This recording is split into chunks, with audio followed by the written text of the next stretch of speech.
Do you ever feel guilty even after you found God?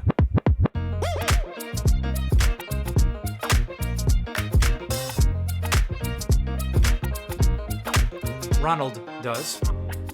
Recently, I gave you the chance to ask me anything, and Ronald reached out with the best comment. He said, Pastor Mike, I just got baptized, and I just found Jesus. Let's go, Ronald. Let's go, man. Angels are rejoicing in heaven. So would you take like a second of praise and thank God for saving Ronald's soul? He said, Pastor Mike, I just got baptized and found Jesus, but, here it is, but I feel guilty if I don't pray every day. I write down tons of prayers, but I still don't pray as I should. How do I cope with this? Oh, Ronald, I feel for you, man. I want to do this, but I don't do this. I have intentions to pray, but I don't pray as I should. I want to love my neighbor. I want to be more compassionate with my brother, and then I don't do the things that I should. How do I cope with that? Ronald, let me give you a bit of advice that might seem like really depressing news. The closer and closer and closer you get to the perfect heart of God, the more you will become aware of your own imperfections. I remember, for example, when I was a teenager, I looked at the 10 Commandments about, murder and adultery and theft and false testimony and worshiping other gods. And honestly, I honestly thought that I kept like 8 or 9 out of the 10.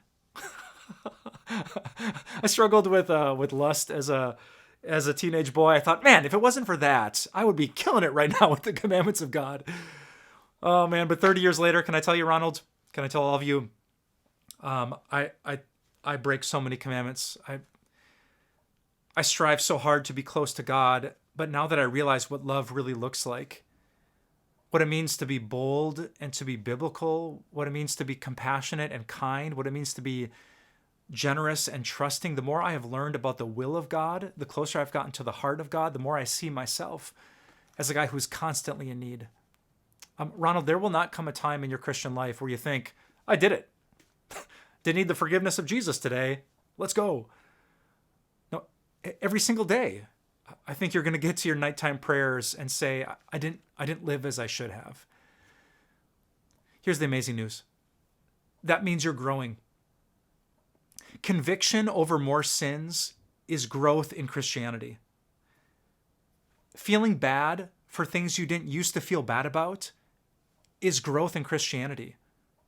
Having your eyes opened to all of your spiritual flaws, 9 out of 10 of which you didn't see before, is growth in Christianity. The Apostle Paul in Romans chapter 7, he didn't say, I arrived.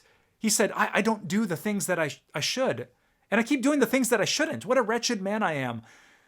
But listen to this. He ran back to Jesus.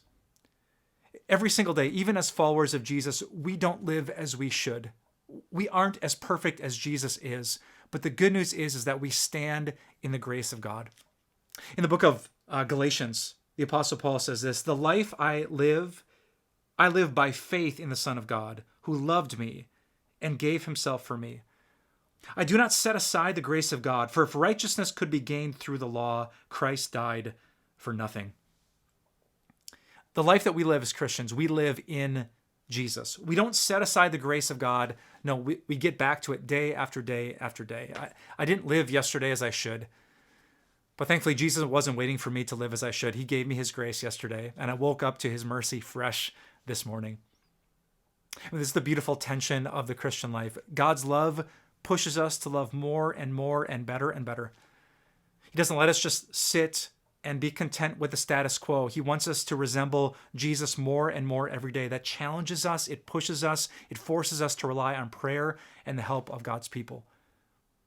And then every single day, even though we struggle and we stumble and we sin, there's Jesus.